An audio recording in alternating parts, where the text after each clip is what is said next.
అడవిలో ఎవరూ లేరు. చుట్టూ నిశ్శబ్దం. కానీ ఒక్కసారిగా చెట్లు మధ్య ఎవరో నడుస్తున్నట్లు చప్పట్లు. ఎడమ నుంచి కుడివైపుకు పిల్లల్నెత్తుకొని కూడిన మహిళ నవ్వినట్టు సన్నటి నవ్వు. ఈ శబ్దాలు ఎవరివి? జంతువులివా? మనుషులివా? గాలివా? లేక యక్షిణీల అడుగులా? ఈరోజు మన భారతదేశ అడవుల్లో ఇప్పటికీ వినిపించే యక్షిణి అడుగుల రహస్యం గుర్తు చేసుకుందాం. యక్షిణీలు అసలు ఎవరు? యక్షిణీలు అంటే మన పురాణాల్లో అరణ్య దేవతలు. యోని శక్తి రూపం, ప్రకృతి రక్షకులు. చాలా శాస్త్రాల్లో వీని 3 తరగతులుగా చెప్తారు. గృహ యక్షిణీలు మానవులకు సహాయం చేసేవారు. శ్మశాన యక్షిణీలు శక్తి సాధనలకు దర్శనం ఇచ్చేవారు. అరణ్య యక్షిణీలు అడవుల్లో సంచరించే అత్యంత శక్తివంతమైన రూపం. అత్యంత పురాతన తాంత్రిక గ్రంథాల్లో ఇలా రాశారు. యక్షిణీలు వచ్చినప్పుడు మొదట వినిపించేది అడుగుల శబ్దం.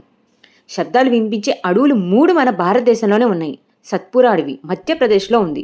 రాత్రిపూట చప్పట్లు, చెట్ల మీద నుండి ఆడపిల్ల నవ్వుతున్న శబ్దం, ఫారెస్ట్ గార్డులు చెప్తున్న కదా, లైట్లు ఆఫ్ చేస్తే ఎవరో వెంబడిస్తున్నట్లుగా అడవులు స్పష్టంగా తెలుస్తున్నాయని చెప్పారు. దిగ్బోయ్ అడవి, అస్సాం. ఇక్కడ మేడం బ్లూ యక్షిణి అనే లెజెండ్ ఉంది. వర్షం పడే రాత్రుల్లో ఎవరూ లేని పాదబడిలో తడబడి నడిచే మహిళా అడుగులు వినిపిస్తున్నాయని చెప్తున్నారు. బస్టా టైబర్ ఫారెస్ట్, ఛత్తీస్గఢ్. మురియా తెగ నమ్మకం ప్రతి శుక్రవారం అర్ధరాత్రి యక్షిణీల చెలు అడవిలో తిరుగుతాయని. ఇక్కడ రికార్డెడ్ టెస్టిమోనీస్ కూడా ఉన్నాయి. 3 అడుగులు ముందే ఎవరో నడుస్తున్నట్లుగా డ్రై లీఫ్ క్రంచ్ సౌండ్ కూడా వినిపిస్తున్నాయని చెప్తున్నారు. ట్రైబల్ టెస్టిమోనీస్ ప్రకారం లైవ్ ట్రైబల్ ఎల్డర్స్ చెప్పిన కథలు.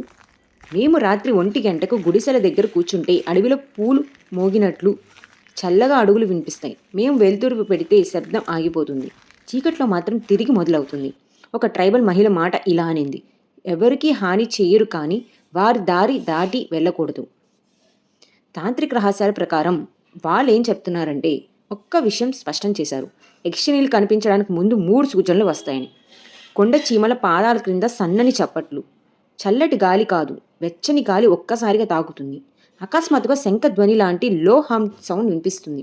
కొంతమంది తాంత్రిక టెక్స్ట్ చెప్తున్నా ఏంటంటే, యక్షిణీలు తమ ప్రాంతంలో అడుగుపెట్టిన వారిని ముందుగానే గుర్తిస్తారంట. అసలు మన సైన్స్ ఏం చెప్తుంది? ఇవన్నీ నిజమా లేక కల్పన? విశేషం ఏంటంటే, ఈ అడుగుల శబ్దంలో ఎక్స్ప్లెయిన్ చేసే 3 సైంటిఫిక్ రీజన్స్ ఉన్నాయి. ఇన్ఫ్రాసౌండ్ ఎఫెక్ట్, గాలి ఒత్తిడి మారితే మన మెదడు అడుగులా వినిపిస్తుంది. Leaf memory sound, dry leaves heat లాస్తో క్రాక్ సౌండ్ చేస్తుంది. మ్యాగ్నెటిక్ ఎనామిక్ జోన్స్, హెల్యూసినేషన్స్ లాంటి లైక్ పర్సెప్షన్స్ మనకి కనిపిస్తున్నట్లు. కానీ అది సైంటిస్ట్ చెబుతున్నారు. కానీ ఈ 3 కారణాలు అన్ని అడవుల్లో వర్తించవు. కొన్ని శబ్దాలు ఇంకా ఎక్స్ప్లెయిన్ కూడా కాలేదు. యక్షిణుల అడుగులు పురాణాలు ఊహల, అడవుల శబ్దాల ఆటల, లేక నిజంగా జీవశక్తుల స్పర్శ? ప్రతిసారి ఒక అడవి మనిషికి చెప్పేది ఒకటే: అడవి నిశ్శబ్దంగానే అర్థం చేసుకోగలిగే వాళ్ళకి అడుగుల రహస్యం వినిపిస్తుంది అని. ఇలాంటి ఇంట్రెస్టింగ్ ఆధ్యాత్మిక అండ్ మిస్టీరియస్ వీడియోస్ కోసం subscribe my channel talks of Tanvi. ఈ వీడియో మీకు నచ్చినట్లయితే please comment, like and share.